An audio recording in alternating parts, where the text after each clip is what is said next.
For the first time in history, people and machinery are working together, realizing a dream.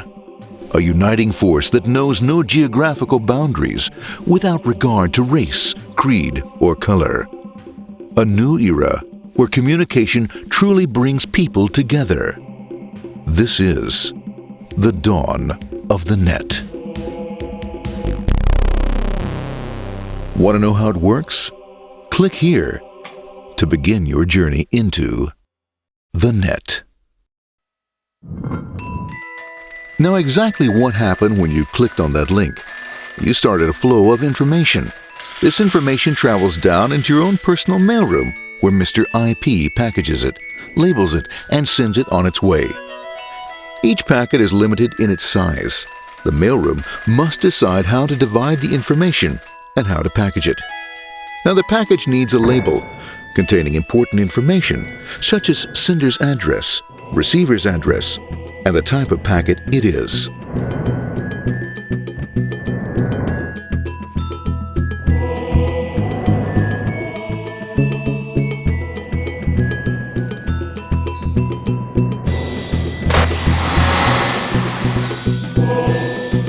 Because this particular packet is going out onto the internet, it also gets an address for the proxy server, which has a special function, as we'll see later. The packet is now launched onto your local area network, or LAN. This network is used to connect all the local computers, routers, printers, etc. for information exchange within the physical walls of the building. The LAN is a pretty uncontrolled place, and unfortunately, accidents can happen.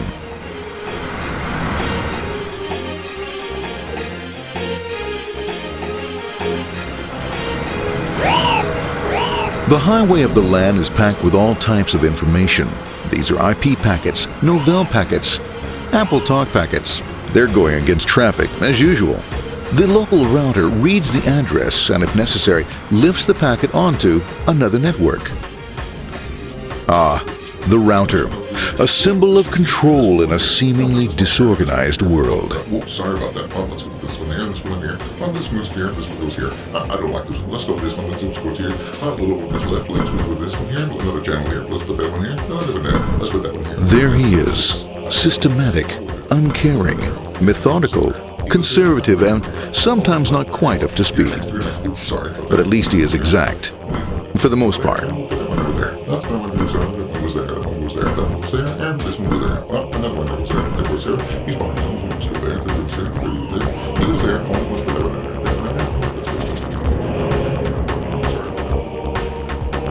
there. As the packets leave the router, they make their way into the corporate intranet and head for the router switch. A bit more efficient than the router switch plays fast and loose with IP packets, deftly routing them along their way.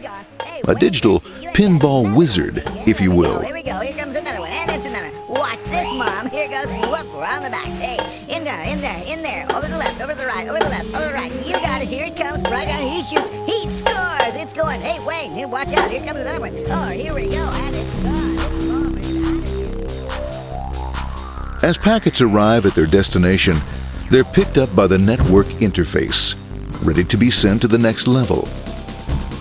In this case, the proxy. The proxy is used by many companies as sort of a middleman in order to lessen the load on their internet connection, and for security reasons as well.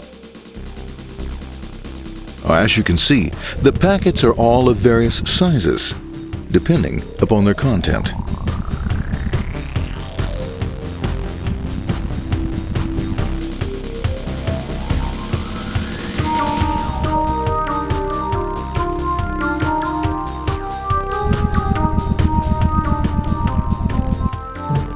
The proxy opens the packet and looks for the web address, or URL. Depending upon whether the address is acceptable, the packet is sent onto the internet.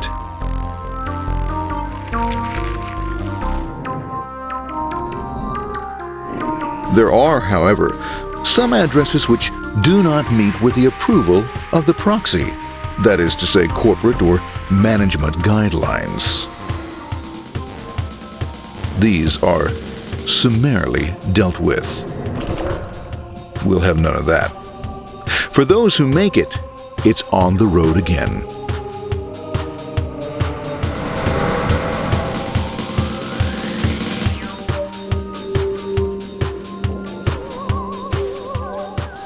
Next up, the firewall. The corporate firewall serves two purposes. It prevents some rather nasty things from the internet from coming into the intranet, and it can also prevent sensitive corporate information from being sent out onto the internet. Once through the firewall, a router picks up the packet and places it onto a much narrower road, or bandwidth, as we say.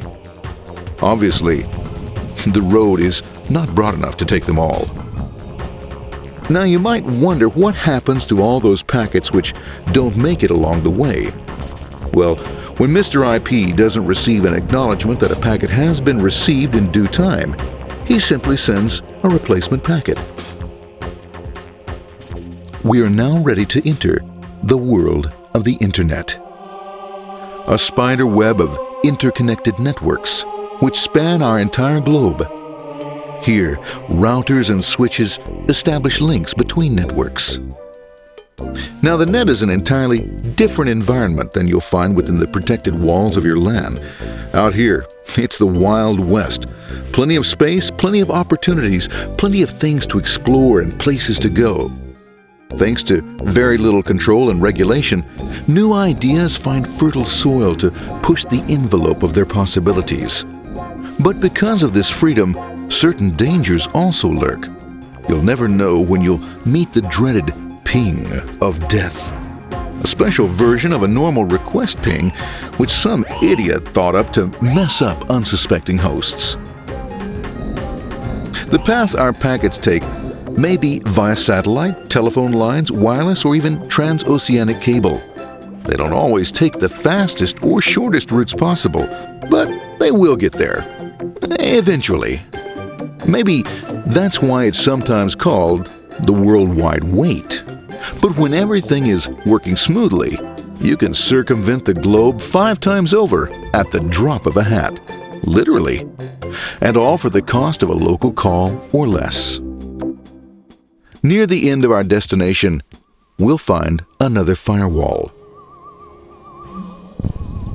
Depending upon your perspective as a data packet, the firewall could be a bastion of security or a dreaded adversary. It all depends on which side you're on and what your intentions are.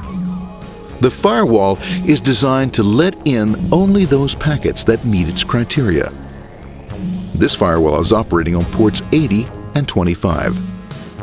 All attempts to enter through other ports are closed for business.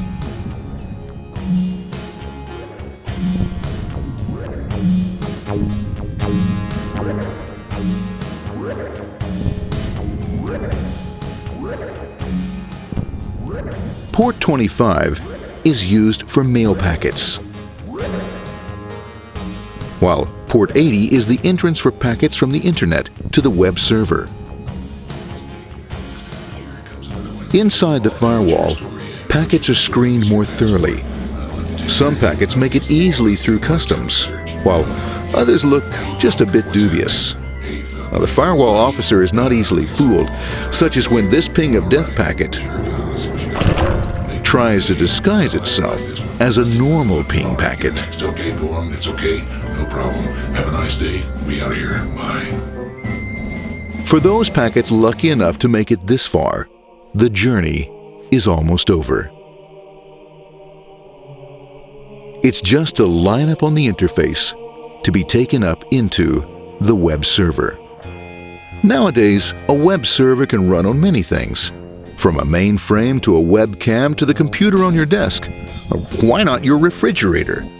With a proper setup, you can find out if you have the makings for chicken cacciatore or if you have to go shopping. Remember, this is the dawn of the net. Almost anything's possible. One by one, the packets are received, opened, and unpacked. The information they contain, that is, your request for information, is sent on to the web server application.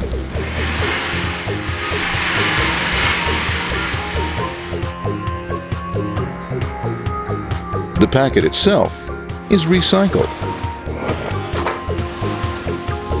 ready to be used again, and filled with your requested information.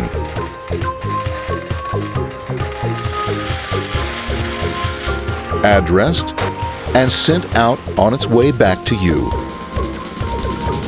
Back past the firewall, routers, and on through to the internet. Back through your corporate firewall.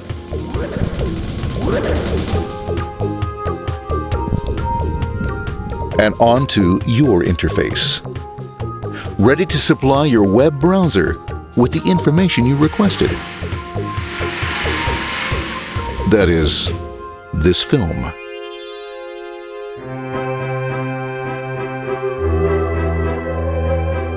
Pleased with their efforts and trusting in a better world, our trusty data packets ride off blissfully into the sunset of another day, knowing fully they have served their masters well. Now, isn't that a happy ending?